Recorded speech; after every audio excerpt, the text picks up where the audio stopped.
I was asked to speak about the Tax Administration Act in terms of payroll compliance, and you're all now familiar with the Tax Administration Act and its impact that it will have on companies and all taxpayers. But we'll have a look at the payroll compliance essentials, the impact of the new legislative amendments, and using technology to comply in the changing world of tax. But as you might know, that the Tax Administration Act didn't have a lot of payroll-specific topics.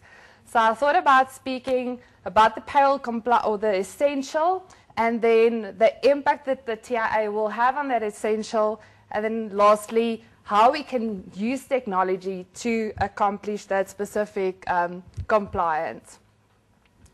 Now, if we think about payroll, we think pay as you earn, STL, UIF, which is all governed by the Tax Administration Act. If we think about the reporting of these taxes, it's reported on the EMP 201 return, on the EMP 501, and on our tax certificates.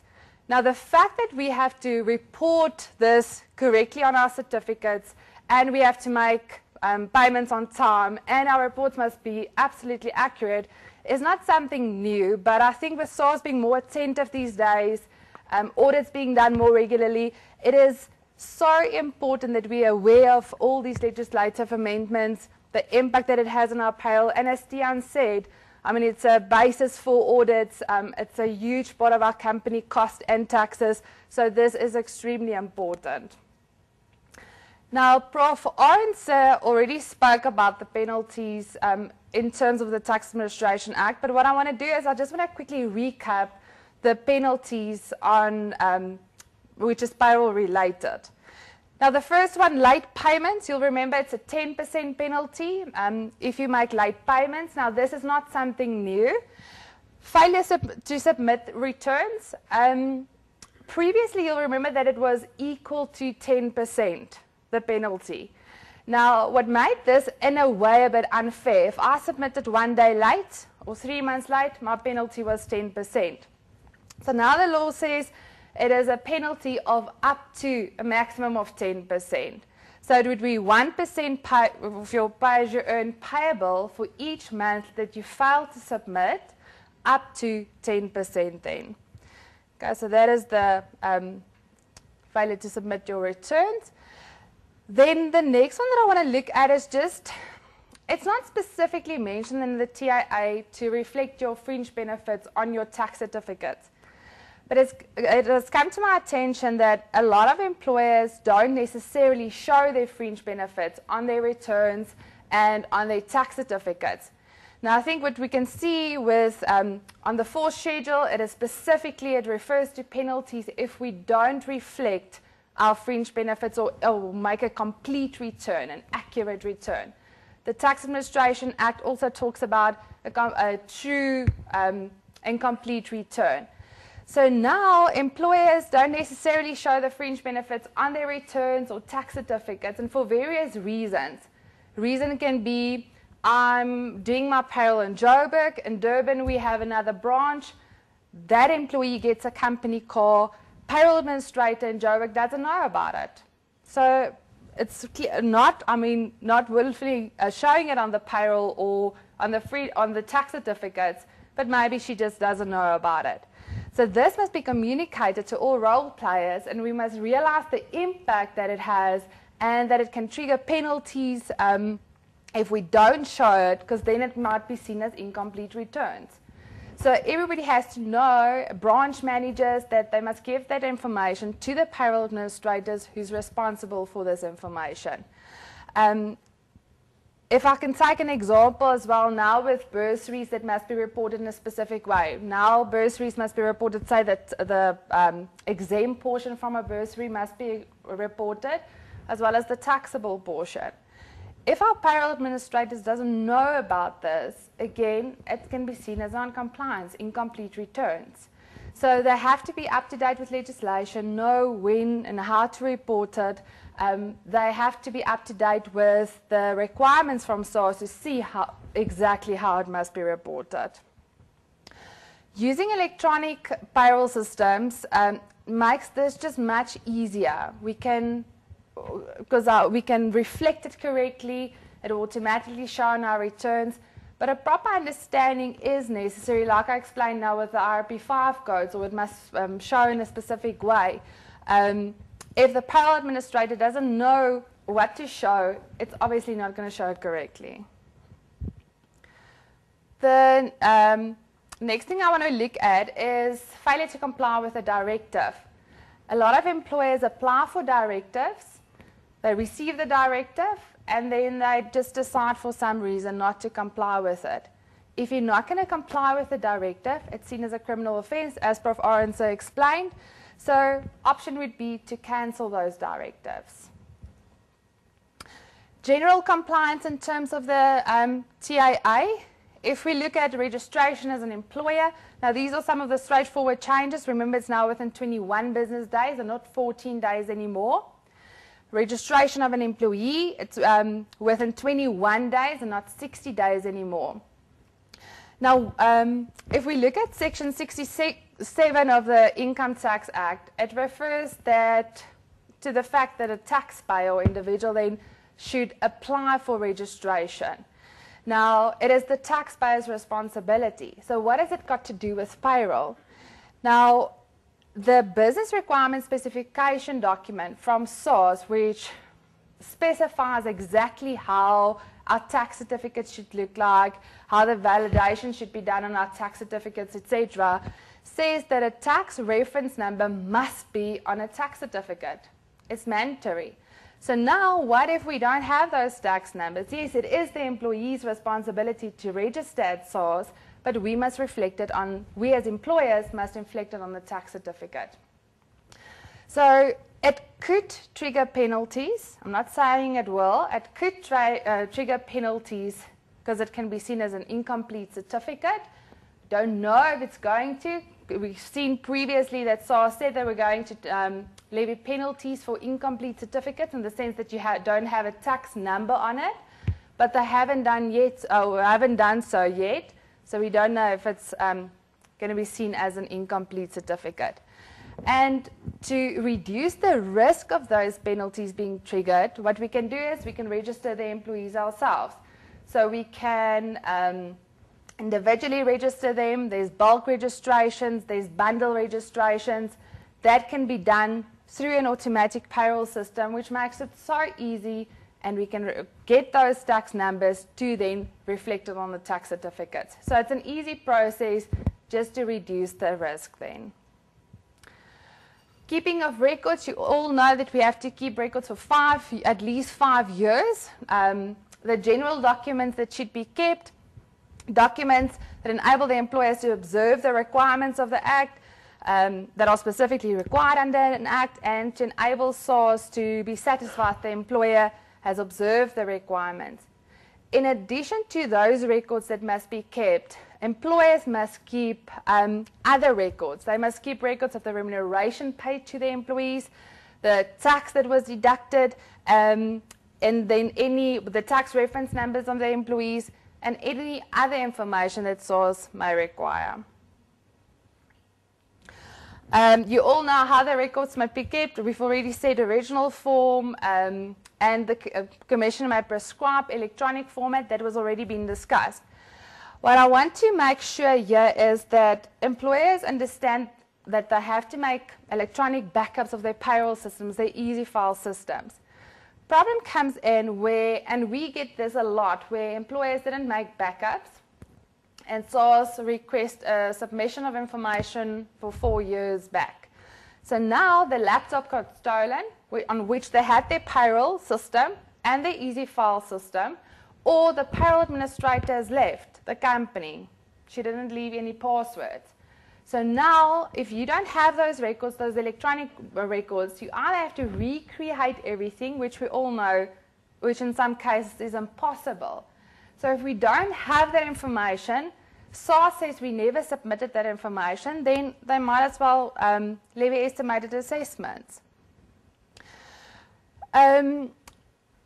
Reporting of variable remuneration, I wanted to touch on, because I think in a way this would have triggered a lot of penalties in terms of the TAA, because they SARS is more diligent on the reporting, and with the improved administration.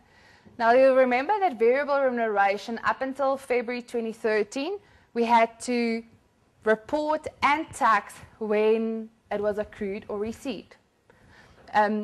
So whichever happened first. If I, for example, in February in a tax year worked overtime, and only after the paperwork has been finalized, let's make it April, it was paid to the employee.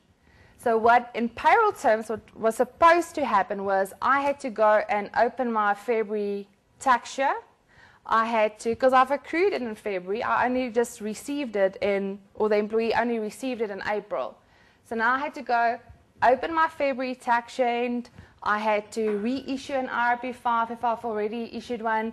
I had to restate my EMP 201, redo my EMP 501. So it was an administrative nightmare.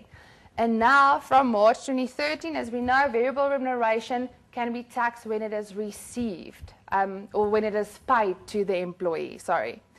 And I think this simplified way of reporting would also just reduce the risk of non-compliance. Because I think in a lot of cases, the employers just decided to take the risk and report it and taxed it when it was actually paid by the employee. Because, I mean, let's be honest, we can't just go and open tax years all the time after resubmitting everything, because that would just create more issues. Variable remuneration defined as overtime, bonuses, commission, travel allowances, and leave paid out. A bit of a pity here because it's limited to those 5 earnings.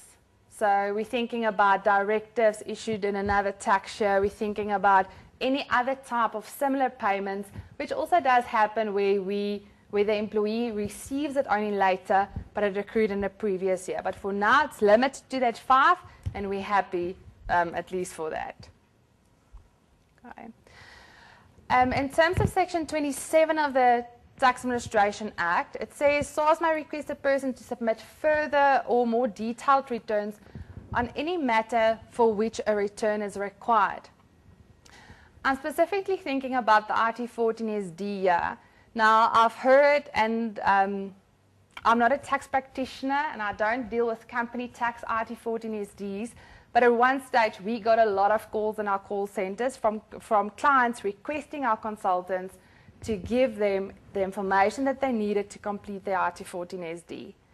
And we've done some research, and we realized, okay, it was just the pay-as-you-earn section, but because it's payroll, the clients just wanted us to give their information for them.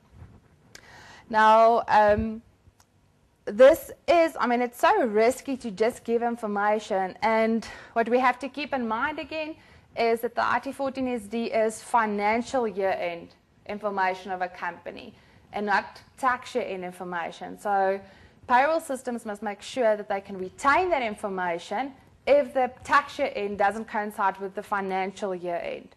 So this was the first thing that came to our minds. And then the second thing, if we look at the terminology used, all those fields, field 1 on the pay-as-you-earn section is the director or member's remuneration. Field 2, medical, pension and provident fund, which is straightforward. Field 3, salaries and wages.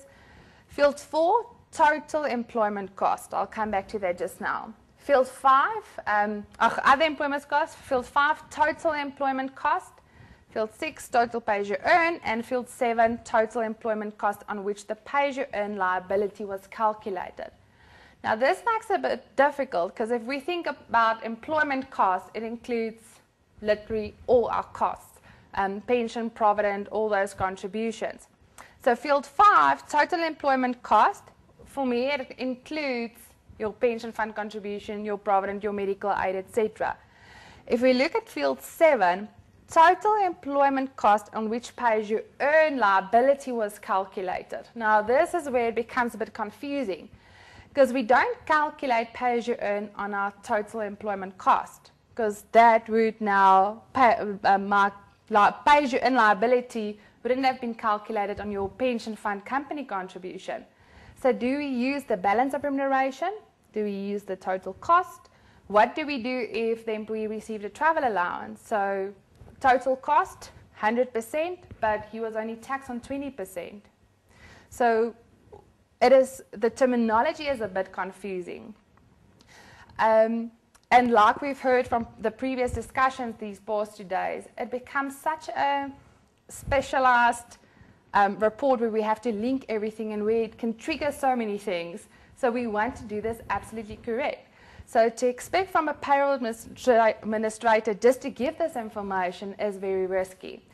Now, the Payroll Authors Group of South Africa has made some suggestions to SARS with regards to the RT14SD to link it to IRP5 codes, to say specific codes should be included for Field 4 or for Field 7, etc. Now, that is easy in terms of payroll systems because we can easily then extract the information. We know there is no human error involved, and we can give accurate information. SARS hasn't yet accepted or rejected the suggestions, but we're thinking it's on the table, they know about it, so hopefully very soon we'll get that information, and then hopefully we can link it on the payroll system, and we can automatically then extract the information. Okay, then the business requirement specification from SARS, I've mentioned this, but that is the document specifying which validation should be done on IRB5, which codes are valid for a specific tax year, for example, and these are automatically done in payroll systems. And as I've mentioned, payroll administrators must have a thorough knowledge of these codes. These codes are, or the payroll systems are parameter-driven systems. So that's what I said. If I don't know something should be on the payroll, I'm not going to enter it, and that would be an incomplete return or certificate. Incomplete certificate would lead to an incorrect assessment, which makes it difficult for tax practitioners because then what do we work with? Obviously, the information would be incorrect. Which brings me to my next point, knowledgeable payroll administrators. I know in most of, or in some cases, it is just the secretary of the company or the PA, which is now said to do the payroll. She doesn't necessarily have the knowledge or attended the courses to do the payrolls. And it's such a big risk, just giving a person the bigger responsibility, and that might lead to incorrect assessments, incorrect taxes being paid. If I think about something that we get a lot is foreign income, for example, Section 1010 exemption. If the incorrect IRP5 codes are used, for example, we don't show it against those foreign income codes, then the exemption cannot be claimed on assessment. So what would happen then is, client would go to the tax practitioner would now have to request that the employee gets an amended IRP5 from the company. It's a lengthy process. So why not start at the payroll administrator, make sure that that person knows exactly what should be done. Using technology in the changing world of tax, and just to come back to that previous one, knowledgeable payroll administrators. The other day we had a client calling us saying that, well, what we do on our payroll systems, you have to enter your date engaged, because that we use as the tax factor. Tax is calculated on the number of days that you've worked. So the one client asked, she didn't understand why she had to enter the date engaged if she wasn't even married yet. So that, I mean, you have to understand what the system is going to do with the information. It is such a big risk. Okay, using technology in the changing world of tax. Now, except for the fact that our technology can calculate tax, UIF, SDL automatically, we can report it correctly on our returns, etc., there are some other reasons. One being more frequent tax certificates have been on the tables at SARS, I think, for the past 2 years now, and SARS are thinking about clients submitting more frequent certificates. And I think if the youth subsidy, or whatever they were going to call it eventually, is going to come through, that might necessitate more frequent tax certificates. And we're thinking it's going to be quarterly certificates, and then later on move over to monthly certificates. There are still a lot of people running manual payroll systems. Now, can you imagine running a manual payroll system and you have to submit or issue certificates every month? That would also be a nightmare. The direct connection, the second one there, I know with that achieved an advanced stage with a direct link between SARS and the accounting systems, and Payroll is next in line to directly connect with SARS's back end or SARS's system. Now, we'll still have to see how that's going to work, but my thinking is that instead of having a payroll system, your EasyFile, and then SARS's system, EasyFile is going to be built into the payroll system with all its functionalities. So I think that is going to be difficult to implement or develop at first, but then you'll have your payroll system and SARS's system, and then we can, I think the communication will be much better between the systems, and it's not that, I don't know how many of you had it where you've imported your payroll file into EasyFile, and then something went missing between, say, EasyFile and SARS's system again.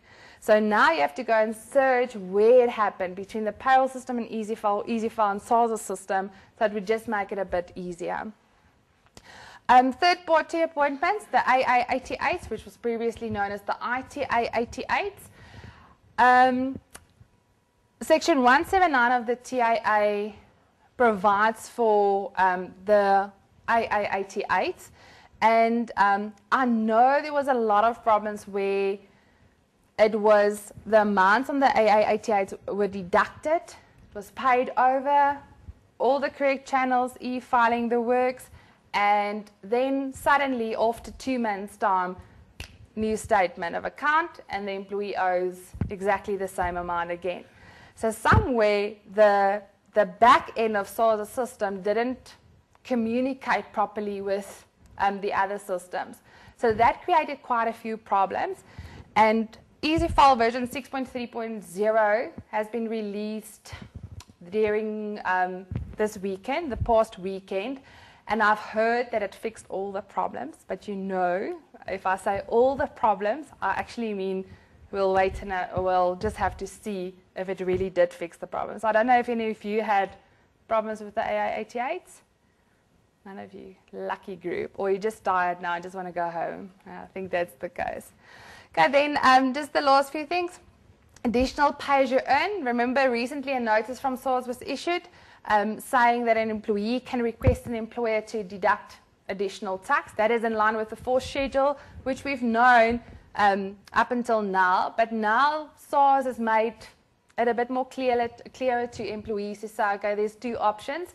You can either apply a single percentage, so you would basically go and see what your taxable income is at the end of the tax year, see in which tax bracket you would fall, and all the employers must apply that same percentage. So this would be if you have more than one employer or pension fund, so multiple sources of income.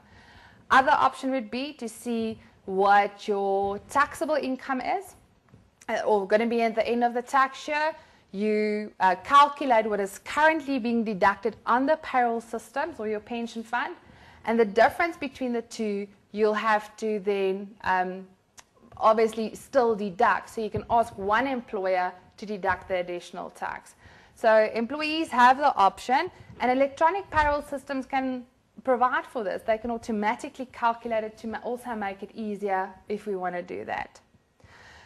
Lastly, Payroll Authors Group of South Africa, I've mentioned them, but all the registered payroll providers or registered at the PAGSA should be made known to SARS. So when an employer submits an MP501 reconciliation, your submission, SARS can see exactly who your payroll provider is if they're registered at the PAG. Now that improves communication, but then SARS can also pick up trends on that, and they can control basically the payroll authors by making sure that they comply, they do everything correctly. And that's just another reason why you can use an electronic payroll system. And these days you can use whatever you want. If you want a cloud-based system, a liquid payroll system, if you want a phone application or tablet application, there's so many options, so we can choose whatever that suits our needs. And then lastly, Technology can accomplish almost anything, but the human factor is still indispensable in some cases. I think you'll agree with me, and I've mentioned now with the payroll administrators. Thank you, everyone, and enjoy your weekend.